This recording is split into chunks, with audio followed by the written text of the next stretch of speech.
difference, one cup at a time. Yeah, this is tea time. Yeah, making a difference, one cup at a time. Tea time. So be sure to grab your tea, grab a seat, and tune in to Miss Liz.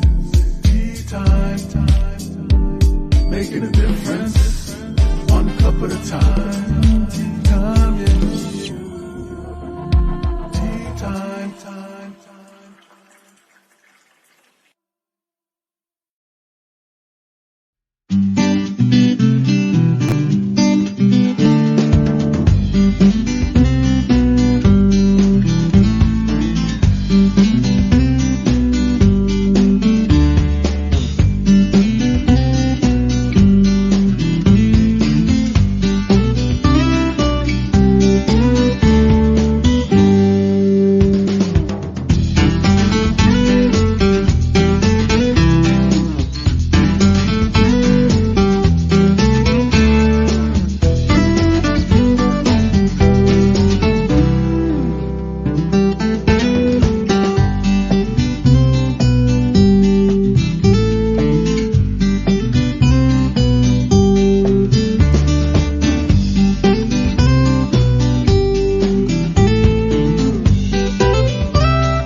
Well, good evening and welcome back for the final show of this Thursday and the end of April. And then we're jumping into May. Oh my goodness, I can't believe that we're already at the end of April. And we are on number 51 already for Tea Time. That's right, 4 months, 51 Tea Times. Miss Liz is on a roll this year. Last year did 58. This year I'm doing 156. So watch out for that. But tonight I'm joined with Claudia Braun and she's coming in from the United States, and she's a coach, a healer, a mentor, yoga instructor, and a certified emotional freedom practitioner. We're going to talk about a lot of healing, a lot of inner work tonight. So grab your tea, grab your coffee, grab a glass of wine, grab a beer, whatever you would like to do.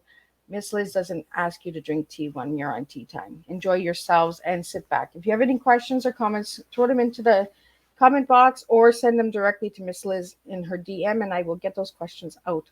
But before we get started, we're going to do all the good stuff. We're going to do disclaimers and bios, and then we're going to get Claudia in here and she's going to spill you a good TEA tonight. And then we're going to wrap up April and we're going to jump into May. So we got a lot of things happening tonight. So let's get started. Disclaimer for Miss Liz's live tea time show. Miss Liz myself is going live using StreamYard. Before leaving a comment, please grant StreamYard permission to see your name at StreamYard.com. Please be advised that the content brought forward for any tea time show hosted by Miss Liz, myself, is always brought forward in good faith. However, it may bring forth dialogues and opinions that are not representative of my platform. The facts and information are perceived to be accurate at the given time of airing. All tea time guests and audience participants are responsible for using their good judgment in taking any action that may relate to the discussion. The content brought forward may include discussion for some where they may be emotionally at risk. It is significant to know that the show is engaging in discussion forums only to offer and inspire awareness and connection and is not providing therapeutical advice. If you have any questions about the disclaimer or the panelist discussion, you may freely contact me, Miss Liz, through my email at bookingmissliz@gmail.com. Moving forward, should you choose to voluntarily participate in tonight's show in any aspect, I myself, Miss Liz, welcomes you. And should you decide that the show is not made for you at this time, I respect that, and I'll see you at a later show at a later date and time. And again, all tea times this year are on Thursday, unless it's a rescheduled tea time, then it'll be on Monday or Tuesday. So now I want to get Claudia in here, but I'm just going to give you a little short intro to who Claudia Braun is. So Claudia Braun has over 20 years in the holistic industry, and her passion is assisting clients to prioritize, there goes my tongue, I'm having trouble tonight, guys, themselves so they can love themselves into the wholeness. There's a lot of frustration at the knowing what to do, but not quite being able to do it, or consistently not feeling good and not sure why. As a coach, guide, and mentor, I lovingly support, inspire, and create a judgment-free space where I challenge my clients to move beyond what they have known to be able to experience transformation to live their best selves. So more on Claudia. You can check it out on Miss Liz's Facebook page. I'm going to get Claudia in here. I'm going to grab a sip of tea. Miss Liz's tongue. I am having trouble. No worries. Miss Liz is fine. But I am having trouble speaking in the last few days. So I'll get Claudia in here and we're going to spill a good old TEA.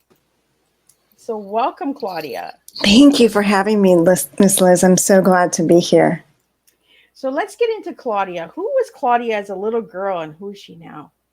It's interesting that you asked me that.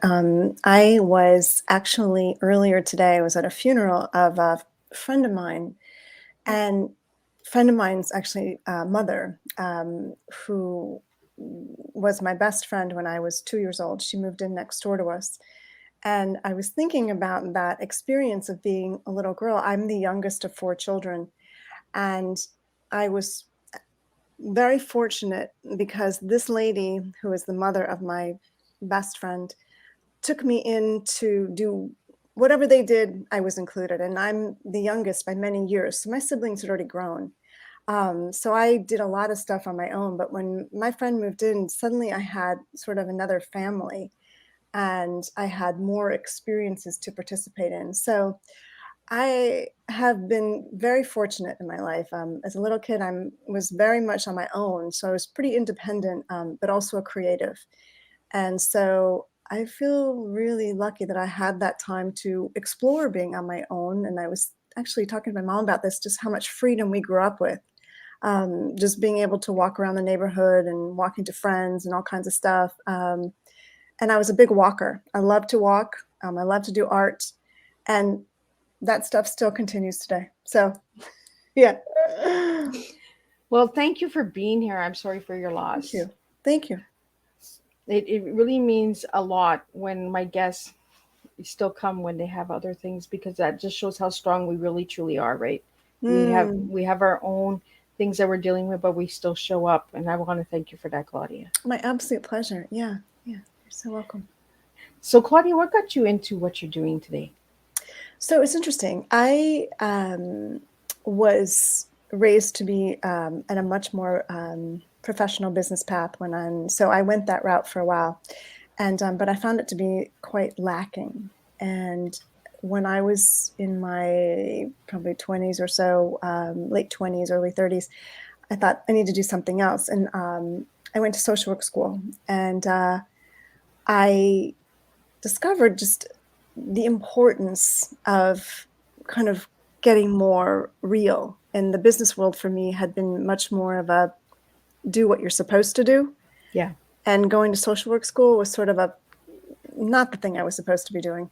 And I found that I really loved it. I thrived. I loved the stories. I loved the honesty. I loved the digging into people's stories. I loved the being able to share what's really going on. And that really opened a door for me. And while I was in social work school, I discovered that wasn't exactly my path. It was way too traditional for me. And I found out that I was actually much more alternative in my thinking. And I had been receiving, I don't know if you're familiar with something called shiatsu massage. Oh, no. Oh, okay. So shiatsu is a Japanese massage. It's based on the same principles as acupuncture. And it's a combination of acupressure and stretching. And I had been receiving this work, and the person I was receiving the treatments from, I just decided, you know what, I'd actually rather do that, because what she was talking about really resonated with me, and why social work school wasn't a best fit was that in shiatsu, it's based on Chinese medicine principles that the body always wants to be in a state of health. And shiatsu, like acupuncture, is stimulating the body's ability to heal itself. And I completely resonated with that, even though it was a new concept to me. It just intuitively, I like that idea. So that sent me on a path to go to shiatsu school, and I trained to be a shiatsu practitioner. And I had a practice for many years. And I loved it because I found that we live in a very cerebral world where we're in our heads a lot. Yeah. And what shiatsu did was it brings people into their body. And from that place, when you can come to more stillness and shiatsu is helping create more balance in the body, many conditions heal themselves. And I loved that, since I'm not a big medical medicine person. But as I was working with these people one-on-one, I would be hearing their stories. And so I got very interested in their stories and what they were doing, what wasn't working. And it just started to really resonate with me that I still had an interest in the social work aspect of things. But the shiatsu, where it was a more holistic approach, was really my approach. Yeah. And that led me into this path of coaching. And I coach from a holistic place, that we're not just, people that think about things. We have an emotional experience. We have a spiritual experience. And I bring all of that into my work, because I know that the more that becomes alive and balanced, the better everybody feels. For the viewers out there that don't know what holistic is, could you share a little bit on that? Yeah, so holistic, there's a term that's called integrative medicine. And maybe many people don't know about integrative medicine. So allopathic medicine is what most of us are familiar with in this Western culture, I would say, versus Eastern culture. Whereas we go to a doctor, we get medication, and we're supposed to get better. That's traditional allopathic medicine. But in integrative medicine, or more holistic, means that you take into consideration, what's the person's lifestyle like? What's their stress level like? How's their emotional state? How's their spiritual state? Do they think that they have connection to something bigger than them, or do they think everything relies on them? Are they carrying trauma from their childhood? Are they having challenging, difficult relationships with their neighbors? All those things. What do they eat? I mean, all of that is a holistic approach. And that to me resonated, because I knew, because I was somebody who had kind of a messed up relationship with eating. And as I healed my relationship with eating and food, I know my life came more into balance. And so a lot of the work that I do with my clients is really helping them find, the first session, we look at the areas of their life. We look at 10 different areas of their life. And we look at, how happy are they? How satisfied are they? Not my idea of satisfied, but their idea of satisfied. And then we look at, what are the key areas, 2 or 3 areas that they really want to focus on. And then that's the focus of our work. But I know that when we do it, it's called the circle. It's called the circle of life exercise. When you look at that, my clients love it. They say, oh my gosh, that was such an amazing exercise, because it's like a snapshot of where you're at in this moment. Oh, But it's not where you're going to be. It's just where you are. It's like, when people do they call mammogram baseline. It's like that. You're doing a baseline. Where are you now? And so what we do is we use that framework as the foundation of where we're going over the next months while we work together, which is what makes coaching different from therapy, because people sort of get confused. Coaching, therapy is the same thing, especially when we bring up emotional issues. The difference is that coaching is very goal-oriented. I did therapy. I have nothing against it. But in therapy, you can talk about an issue for years and never really make progress, and get stuck in that story and be angry at that person and the situation and how bad your life is and what was wrong. But that is not empowering. And what I love about coaching, and really resonates with me and my style, is that it's much more goal-oriented. It's like, okay, I know I don't feel good, but I don't know why. Well, let's find out. Let's look at these areas of your life that aren't working. Oh, I work 70 hours a week. Oh, I never take time for myself. Oh, I eat food out of a box. Oh, I don't ever take it. Like those things are contributing. And instead of it being overwhelming when you're coaching, you're like, okay, let's make it incremental. Let's do small things. And my philosophy is, small incremental changes create a lifetime of change. And that's what it is. So that's how I got into it. And that's the difference between a holistic approach, as to, if you're in therapy, you can talk about an issue for a long, long time, but you don't really get out of the story. And I did that. I did stay in my story for a long time, but didn't create happiness. Well, when we were talking about this before we went live, right? Is we all have a story, we have a choice, right? Do we stay in that or do we move on? You know, and we all have to take that step and that choice. We stay here or we stay here, you know, and I really look forward to talking to a bunch of coaches and healers and mentors because I want the difference out there. And you have explained that difference, Claudia, where the therapist, you're just repeating. Yeah. And where a coach is coaching you to move forward, move out Indeed. of it, stop staying in the story and get on the story. It's like a tea bag. You put the tea bag in the water and you just let it sit. It gets stale, you know.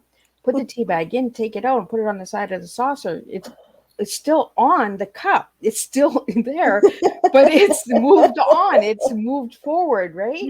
Yeah, it's so true. It's so true. And it reminds me, I was listening to somebody and they were talking about like when a rocket takes off, it drops a part of the rocket so that it can get light because it's lighter and takes off.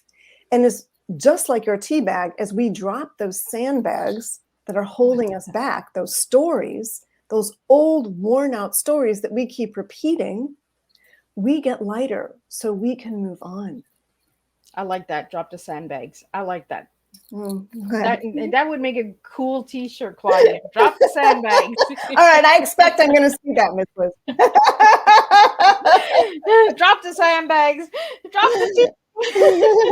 I want credit for that. There you go, right? But that might be a new brand for you, Claudia. Like coming out for coaching, drop the sandbags, join Claudia for a workshop.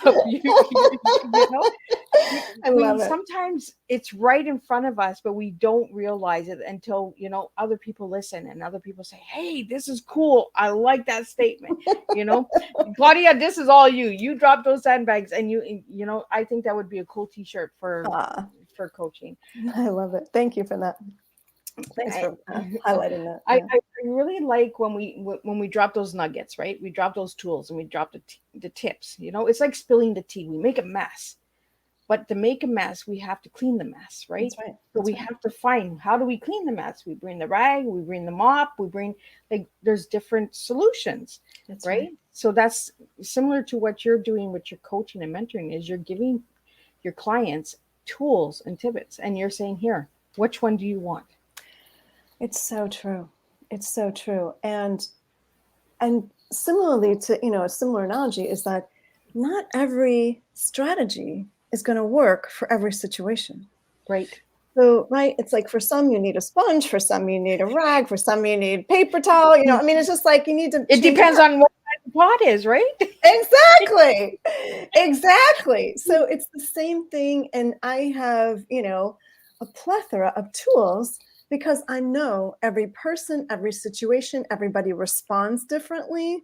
So it's really important to have options.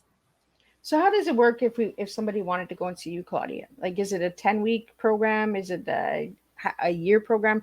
Or do you do retreats? Like, how does this work for your services? Yeah.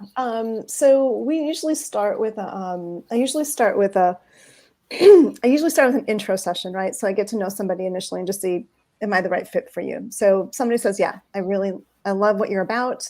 I want to hire you. So then I have a 12-week coaching program that we start with. Because 12 weeks, we're all a little bit commitment phobic, I would say.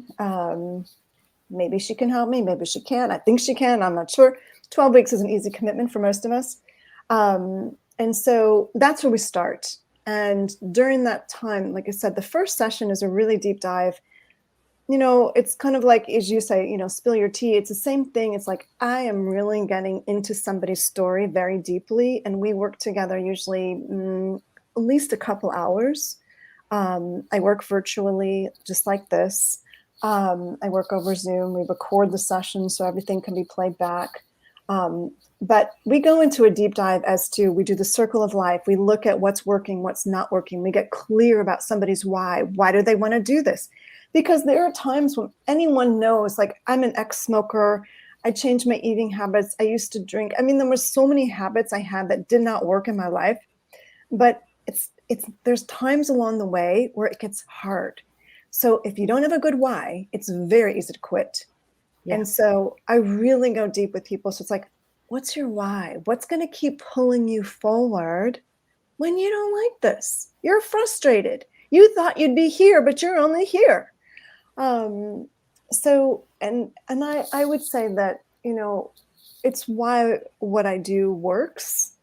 And it's why my clients really, I love working with my clients and my clients love working with me because they feel better as a result of the work we're doing. And they feel progress when they have not been able to make it before because they didn't have a strong enough feeling. The commitment wasn't deep enough. So during that time, we really create a strong why. And Claudia, we have a question here for you. Do you feel that your social work help you do coaching? I do. I would say that, you know, I'm an empathic person anyways. But I would say that the empathy from my social work schooling, and I thank you, the person, for the question. And all of my clients would say this is they never feel judged. So I would say that it helps me to listen in a different way. And I'd say that in addition to the social work is that I'm a very strong spiritual practice. I have a very strong meditation practice, and I've been on this path for 30 years. So that for me allows me to be very present with my clients and listen deeply. And through the listening process, I really hear what's going on. And when someone is in their story, they can't see the forest through the trees.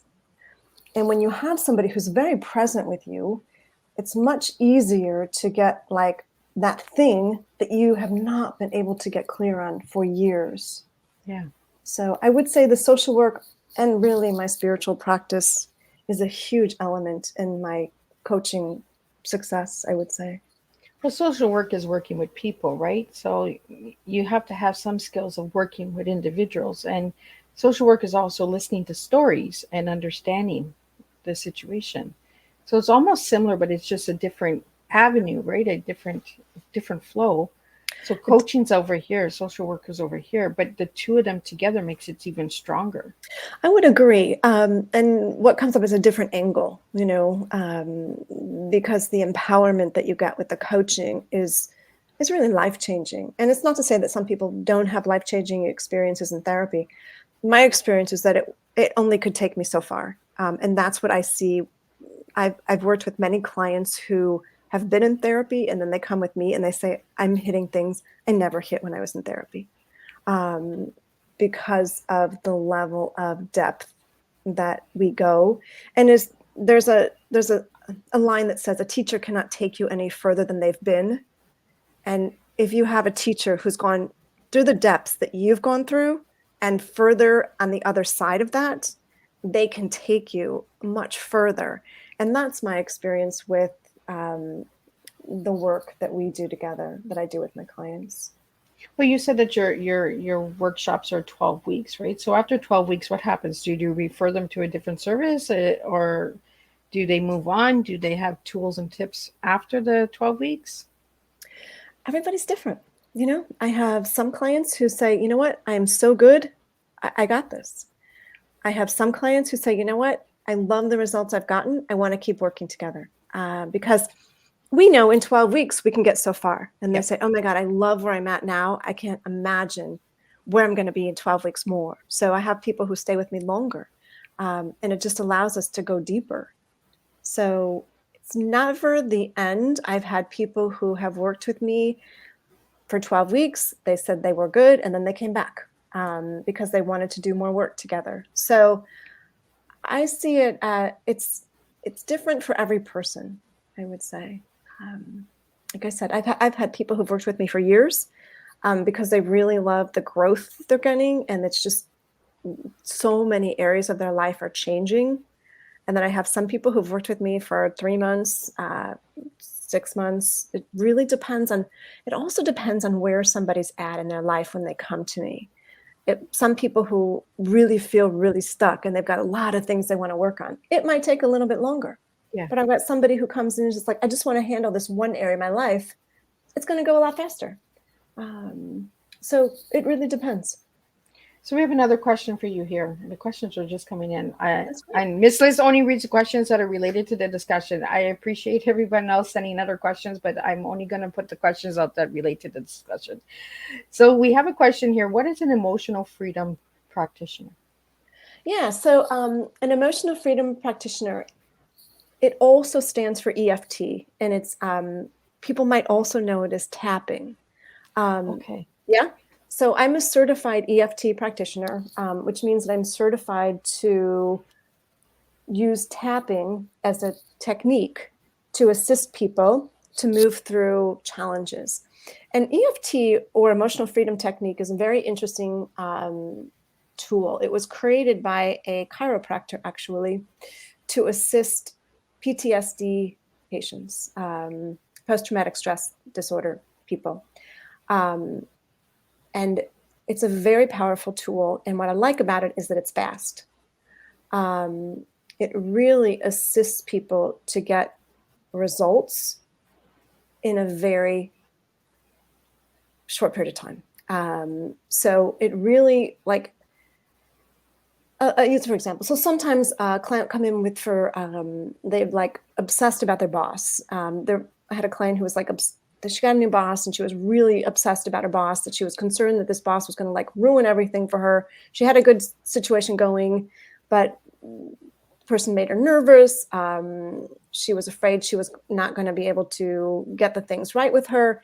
And so what we did was we used that situation and we did tapping through it to clear the anxiety that she was feeling and to clear the story. And so what tapping does, it brings what's unconscious conscious. And it's through a repetition of words and also using acupressure points. There are specific points that you use around the face and hands that help to, with the combination of the story and the points, the tapping, you're literally tapping points, you're actually reprogramming neurological patterns so that you can change the story, which is why you can, as I said earlier, you can repeat a story, but the story's still there. You go to bed with it. You wake up with it. You can't stop thinking about it. What tapping does is you bring the story out. You bring it out. You bring the pain out. You bring the irritation out. You bring the embarrassing thoughts, the embarrassing feelings, everything that you're thinking about. I'm jealous of my neighbor. I don't like that she is prettier than me. I don't like her clothes. All the things that we don't want to say, but you bring it out. It's gone. So it brings what we hold on to, which creates more kind of a trauma in the body, because we keep injuring ourselves by repeating an old story.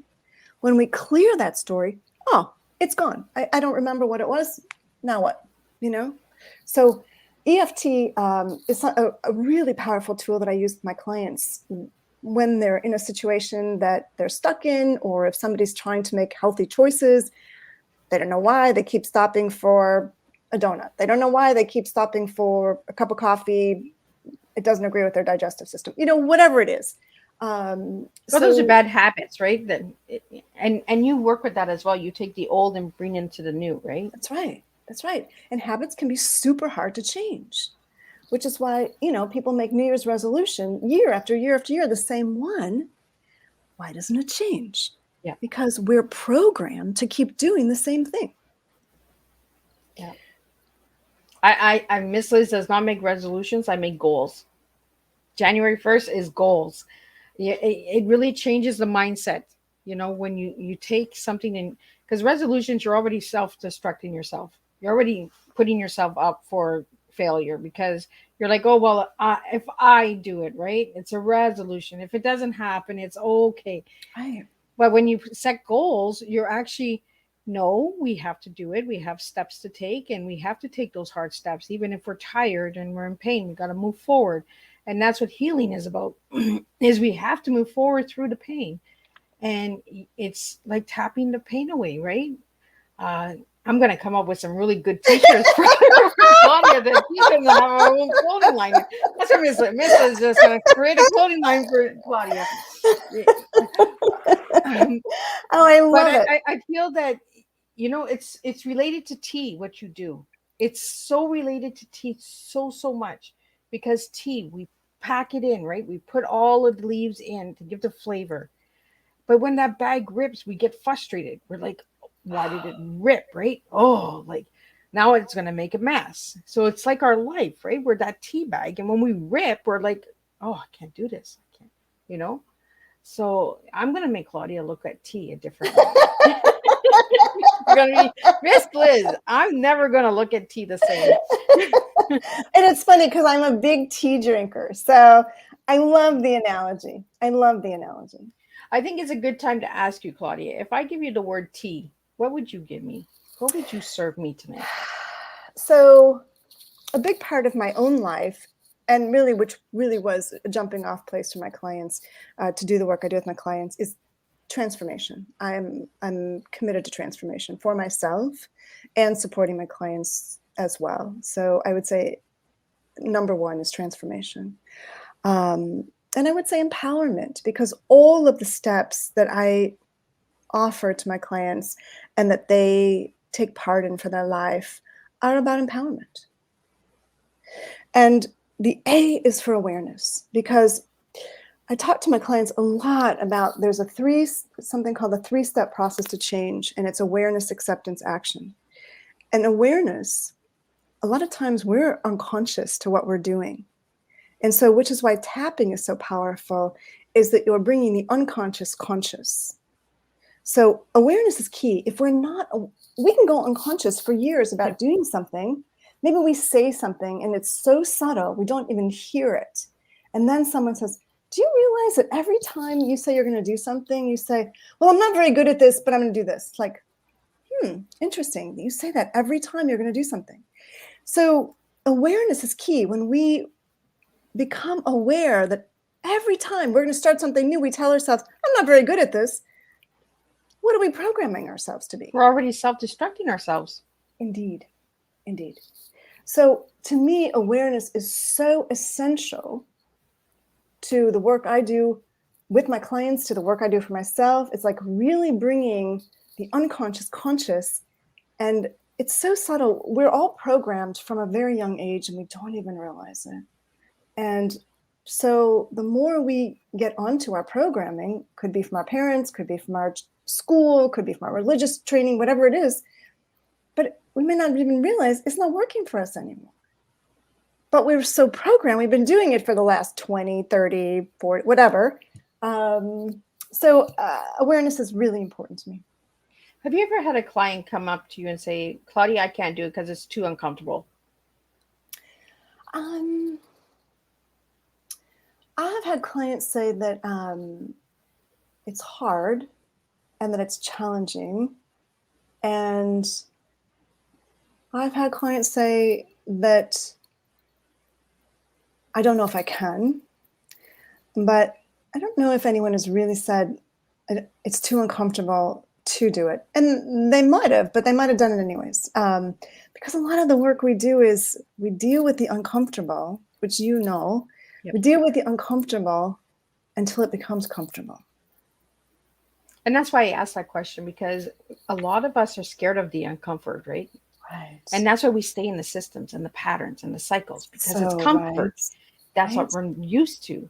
So when we have to get uncomfortable and we have to say, you know what, we got to rip that Band-Aid off and we got to just do something different. It's going to hurt, but it's going to help us in the end. But that ripping the Band-Aid is that step that we fear the most. It's so true. I remember when I was early on in my own healing journey, and I was starting to have to more speak up for myself, because I had been sort of somebody who was willing to go along, kind of do things, didn't really consider, did I really want to do things? I just was kind of like saying yes to stuff. And I remember when I first started, and this is a lot of the work I do with my own clients as well, when I first started saying, no, I don't want to. And I didn't really give an excuse. I just like, I don't want to. So hard, because that's not how I was raised to be. It's not how I was taught it was okay but I had to give somebody a long explanation why I don't want to do it. And I was like, oh, okay. Well, it was a little uncomfortable, but I moved through it. And my clients say the same thing, that in itself is so empowering when you do that which is uncomfortable. And then you're like, oh my God. Nobody, like nothing happened. It all went fine. Nobody even asked me. It was a lot easier than I thought it was going to be. Yeah. So Claudia, we have a question here. Can you explain a little bit more on the 3 steps that you spoke of a few minutes ago? Awareness, acceptance, action. Yes. Okay. So like I said, if you want to make change, you have to be aware of what is going on. And denial is something that we unconsciously live with. We just don't see it. We don't, as I talk about the elephant in the living room, there may be something we just walk around all the time. We're not aware that we, leave piles of stuff all around us. We're just not aware of it because it's been like that for so long. Maybe we were raised like that.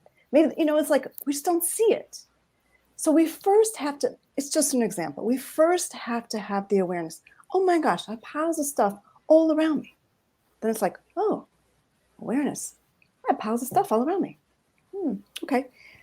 And what usually we want to do when we notice something is we either jump into judgment about ourselves. What is wrong with me? I have piles of stuff. I must be I can't keep my house clean. I'm cluttered. I got stuff everywhere. That's terrible. So we either jump into judgment or we try to fix it, but it doesn't stay. And so the second step is awareness. The second step is acceptance. Then we go into, oh, okay, I guess I have piles. I think I'm comfortable with my piles. They make me feel kind of safe. I got stuff around me. I feel like I got my stuff. I was raised with having a lot of stuff around me. Okay.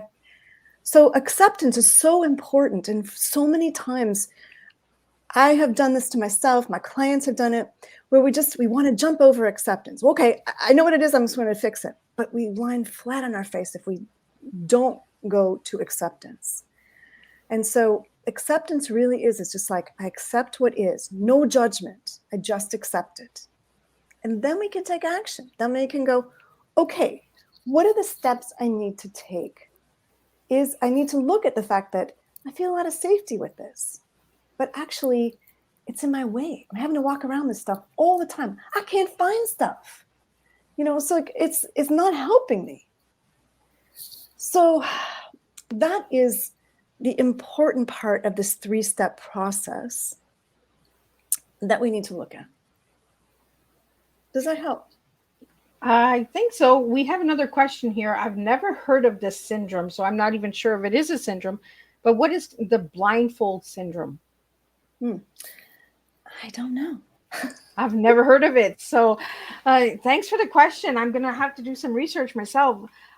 I'm wondering if that's just not accepting because of blindfold, where they're blinded, so you don't see it. Maybe right? I mean, maybe that's like saying, denial is not a river in the Nile.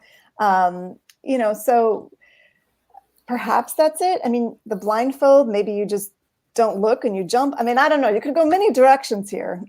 It's not a term I'm familiar with or a process I'm familiar with. This person is saying the blindfold syndrome is usually diagnosed with hoarders. Oh, okay. There you go. So I'm going to have to do some research on that. And that's one topic Miss Liz hasn't had on Tea Time is hoarders. So thank you for that. And you always learn something new, right? From the guests, from the audience. And what I know is that tapping is a powerful technique for assisting people for changing patterns. So, and the more intense it is, it may take more than, it takes a little bit longer, which is like moving through PTSD takes longer than one session. It's definitely a process of helping people. I mean, when Gary Craig is the founder of EFT, when he founded it, he was working with people who had been in Vietnam, and they were replaying these stories. And he was able to get these people finally to a place where they could sleep. The stories weren't coming up anymore. but it's a process, and it would be the same thing with hoarding, because there's so much connected with that. But again, it's the awareness, the acceptance, action, and using tapping could be a very powerful technique to explore. So, but thank you for that, because I'm not familiar with it either. Yeah, me neither. It's the first time I've heard it. So, Isn't that exciting? right. So we both learned something new. Indeed. Same person wants to know if you've ever worked with a hoarder. No. Are they a hoarder? Do they have hoarding issues? I'm not sure, but they're asking a lot of questions Yeah. about hoarding. Well, I just also use this as an example of having piles all around you. But it's a thing for people. There's no question. We are very attached to our stuff. And so it is really part of the process of EFT is desensitizing ourselves, like, so that instead of this thing being this thing I need to hold on to, it becomes just a thing. It doesn't have the story. It doesn't have the power over me. It doesn't own me in the same way. And that is the power of using EFT, which I love. I haven't had people that it hasn't worked on, but hoarding is not something that I have had an experience with, so I can't really speak to it. So, Claudia, I also noticed when I did some research on you, you do channeling. Can you share a little bit on what that is? Channeling. Yeah, so channeling is tapping into, we all have it. We're all intuitive beings, some of us more so than others. And channeling is something where you tap into you tap into a deeper energy, which connects you to the energies that are around us. And I am able to tap into that higher energy and use that to bring forth guidance for people during my sessions. And so so what happens is that, so we have an ego, right? Yep. And the more attached we are to our ego, the more we can be in control and not wanting to release things, more perfectionistic. And the opportunity with channeling is to really let go a little bit more of the ego, so that I can tap into higher intelligence, is what I would say. And it gives me the energies. Everybody taps into different energies when they're channeling. For me, what comes through me is more of a very loving force, a very caring force, and a very joyful force that really is assisting humanity. Really, their goal and the intelligence is really assisting humanity and the beings that I work with to connect into that aspect of themselves as well. Because when we get caught up in our everyday world, we can really lose the connection of the joy of the creative nature of who we are. And that is my experience of when I am channeling. It's a very joyful, loving experience, and it allows that energy to be translated to my clients as well. I kind of like that, removing the ego, because we do have some people that have big egos, and they'll argue till they're blue in the face instead of listening, of just releasing a little bit of that ego. Have you worked with any clients that were like, nope, you're not doing this, like it's not happening? Well, Miss Liz, those people do not hire me. Well, we're gonna get rid of the ego. There's another t-shirt there. I mean, we need a healthy ego. That's the truth. Yes. We need a healthy ego that protects us, that, has our, that, wants us to be safe in the world, reminds us to, pay attention. But a tempered ego is what I would say. There's a line that that the ego is easing God out. Yeah. So I would say being able to temper one's ego. And the truth is, the people who hire me are people who want to change. And they're aware that what their life is not as good as it could be. And they see that there are things that they're not doing as well as they could, and they just keep getting in their own way. We don't mean to self-sabotage, but we do. Yeah, we do. when we have these patterns that we've learned that have protected us, they're not so easy to let go of, even though it seems like, well, it should be, but they're not. And so coaching somebody who says, I want to change. I've tried so many ways on my own to, whether it's, I go negative so fast to myself. I hit overwhelm and I just get caught up in not taking care of myself. And as a result, I have no energy. I don't feel good. Everything feels like a struggle. I don't mean to be that way, but I just don't seem to be able to change it. And I need somebody to assist me.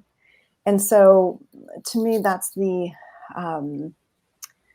person who has tamed their ego enough that there's a willingness to ask for help, because nobody would hire me if they're not willing to ask for help and ask for assistance.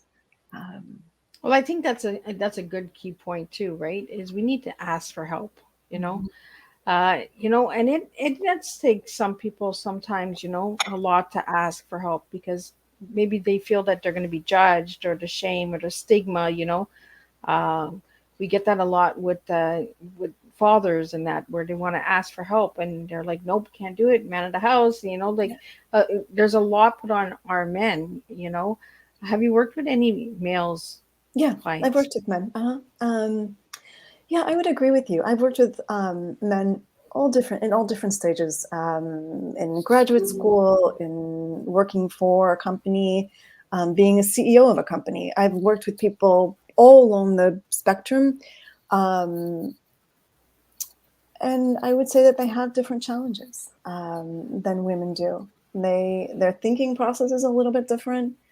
And there's there's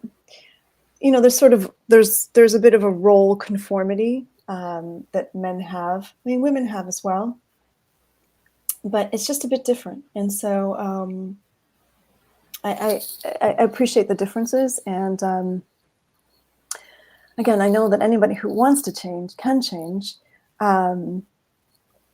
But it can be tricky, because especially when somebody is, the men I've worked with, they weren't used to sharing their story in the same way. Women are more used to, you might run into a woman in a bathroom and you know her whole story by the time you leave, Right. It's like, I just wanted to go to the washroom.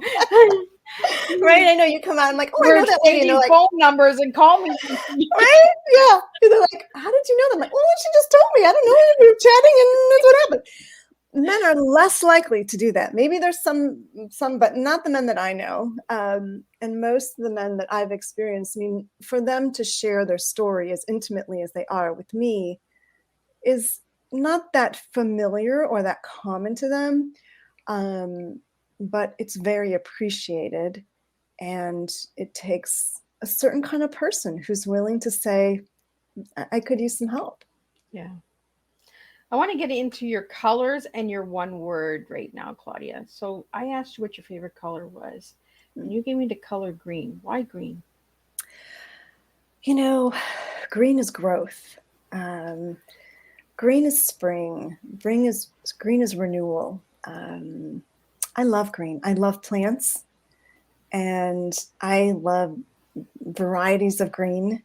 And it's funny, because when I was a kid, I really didn't like green, because the only green I remember was like Kelly green, and that's not the color green that I particularly like, but I like rich greens, and like I said, I'm a big plant person, and so I love all the shades of green plants. And yeah, green is a happy color for me.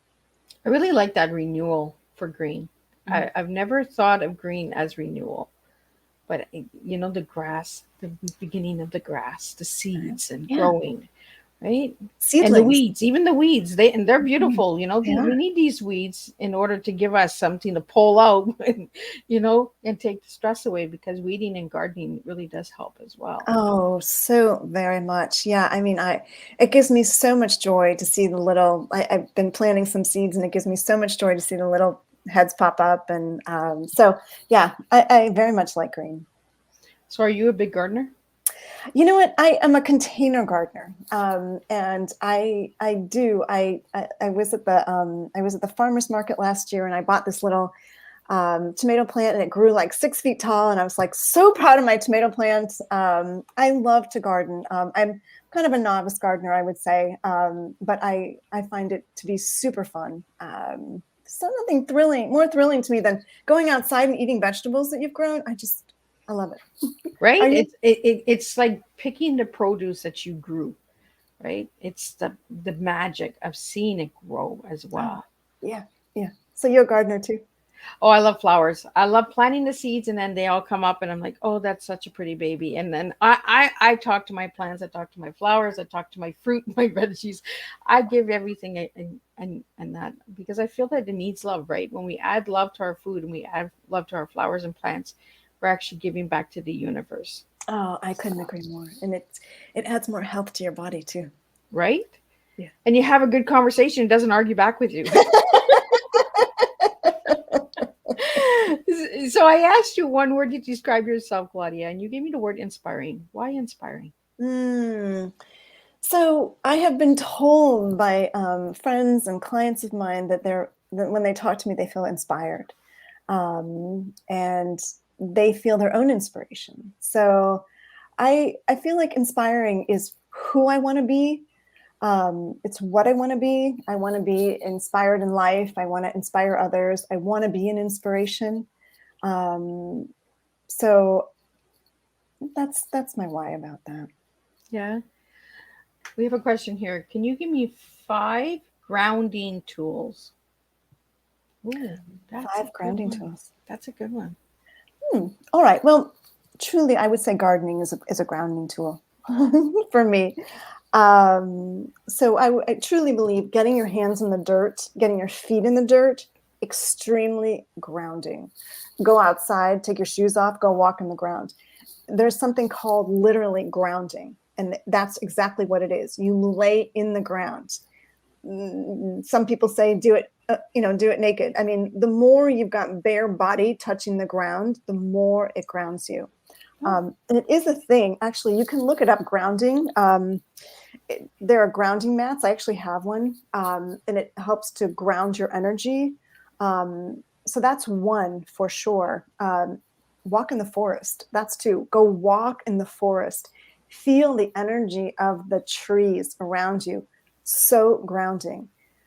If you take your shoes off, even better. 3, I would say for me, and I would highly recommend to my clients, is to meditate, to sit in meditation. And I would say that that's kind of I'll use 2 on that, because meditation is one. You can just do a silent meditation, or you could do a guided meditation. Something that I do and I teach is called conscious relaxation. It's also in yoga called yoga nidra. And that is also a very grounding experience. And what that does is it takes you through the cycle of the body. It kind of takes you to different points along the body, and it's making you more conscious. It's called conscious awake. They call it like a conscious. It's a yogic sleep, a conscious sleep. So I call it conscious relaxation. It's also called yoga nidra. And I would say EFT, tapping, super grounding, because once you do tapping, you're brought out of your mind and you're brought back into your body. I think that's 5. Well, thank you so much for that, Claudia. You're so I'm welcome. noticing as you're sharing, you have a lot of circles in your coaching and mentoring. Oh, Because yes. the circle of life and then the circle pattern, there's a lot of circles. Is there a reason why the circles? Well, it's interesting that you mentioned that, because one of my favorite, as you notice, I'm wearing a circle. I have 2 circles that I wear. And really, this is one of them, which actually was given to me when I was a baby by my grandmother. It was given to my and the reason why a circle is that our growth is continuous. We continue to grow. And you think about, they talk about growth is like an onion. There are layers to your growth. It's a circle. It's never ending. You stop growing, you're dead. Like, it's over. But your growth is just, you are constantly evolving. You are constantly growing. And I also say the circle is that we are all connected. So a circle has no hard edges. So the circle is we're all connected. We're all connected in this circle here. And yes, and the circle of life is that, again, it's the wheel. It's all things along the spectrum. And as you're along the spectrum, you're growing. So I would say that the theme really is growth. And to me, the circle is an aspect of that. Yeah. So have you ever done like any drawing or scribbling of circles to help with any kind of treatment That's interesting. Me, myself, or my clients? for you or your clients? I'm a doodler. I don't know about you, but I I'm a am. doodler. Yeah. My girls here. I'm a doodler, and I do draw, and circles are a big thing. I do I just keep going circle, circle, circle. Actually, it's interesting you even mentioned that, because I actually had watercolors is something that I play with, and I had watercolor pencils that I did, and the whole thing was just circles. So circles are a thing for me. You are correct. That was very perceptive of you, Miss Liz. Circles are a thing. Yeah, I pay attention, and I kind of sit back and listen, and I let the questions come in, and then I'm like, okay, that's a circle. This is a circle. That's so I see the circles, but it's really important because there's no corners in a circle. That's right. So there's room to grow. And it's like you said, like the onion peeling away the pain, That's you right. know? I'm never going to look at an onion the same way. You know, you're never going to look at tea the same way. I'm never going to look at an onion the same way. You know, it's just a way that sometimes we need to hear those stories. We need to hear from others in That's order right. to open the circle, in That's order right. to open the mind and change the mindset. That's right. So we have one final question, and I'm going to get some final words from you, and then we're going to wrap up. And then the hour has just flown by tonight. It has flown by, Miss Liz. You're very good at what you do, and thank you for having me on your show. Oh, well, it was an honor to have you. I've learned some stuff, and I've learned some from the audience. It's a night of growing and learning. So the last question I have for you, Claudia, is when you're doing your coaching and your healing and mentoring, what do you get back for yourself? Oh, what a beautiful question. I love what I do. I can't speak more highly of the work, of my gratitude for the work I get to do. It is an absolute privilege to work with my clients. So I have an Instagram account, and I just had posted yesterday, I think it was, a testimonial from a client of mine. And I have so much joy working with my clients. It's like, they say, what's your dharma? This is my dharma. This is my calling. My calling is to assist people.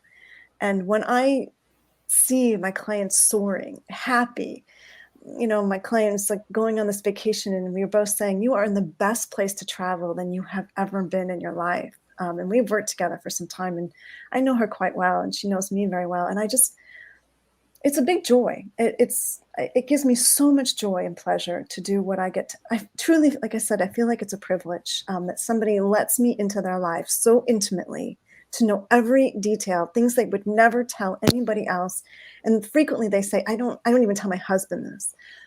That is an honor to me. And I respect it. I'm grateful for it. I don't take it lightly. So that is just the best reward ever that I have for the work I do. I'm so thankful, actually. And the reason that I wanted to ask that question is because I want the viewers and listeners out there, and the ones that will listen to the replay, share this tea time, because there's so many golden nuggets in here. There's so many, there's lots of laughter, there's lots of messages, there's lots of, little tidbits, and there's a lot of spill tea in this tea time tonight. So share this tea time. But Claudia, I asked you that question because sometimes we don't understand the gratitude of our clients and our customers. We don't give them enough appreciation and saying, thank you for coming into my life. Thank you for sitting at my table, and I feel that it's deeply important that we always say thank you to who comes to us, because there's a reason that they come to us, right? I couldn't agree more. I say it often to my clients. Whenever they say, oh my gosh, they give me credit for the work. And I think, no, I thank you for that. And you've done the work. And what a gift for me to be able to assist you. So Claudia, if anybody wanted to reach you, how could they reach you? Yes. So I have a couple of things. I have there's a couple of ways actually that you can connect with me. Is that you can reach me through, you have on your screen, heal.claudia-braun.com. And that will actually tap you into my 4-step healing process. And it's a free download. You can access it like that. Or you can also, I would like to, anyone who's, kind of in a place of, really could use some help. I would be happy to offer you a 45-minute no-fee session where we could just do a little deep dive and see kind of what your challenges are, and then see if you feel like you could use some help going forward. And all you need to do for that is just to contact me at my website, and I will reach back to you, and we will schedule a time. And there's actually a calendar on my website that you can go to. It's on my page, and it's Claudia-Braun, Claudia-Braun, Braun.com, and go to the contact page, and there is a calendar on there, and you can schedule a 45-minute session where we could get to know each other, and I can walk you through a process, and then you can decide if you need some support going forward. Well, thank you so much. And it was an honor to have you on Tea Time. Sometimes it's just nice to sit and have a cup of tea and share, the difference that we all bring to the table. So I want to thank you, Claudia, for that. And I want to thank all the supporters and the audience that has tuned in tonight. If you're checking it out and you're watching a replay, push #replay and let me know where you're tuning in from. Also, check out Miss Liz's website, because now you can register for these tea times, because Miss Liz is doing updates all the time. So check out the website, and you can actually start to register for these tea times. If you want to have any questions or you want to reach out to the guests, you can also check that out on the websites, and check out the podcast, because as soon as it's done, it goes on the website. So if you miss Claudia's Tea Time, you can check it out on the podcast, on the website at www.misslizsteatimes.com. And again, Claudia, thank you so much. And we are going to start. Thank you. Thank you. Thank you so much.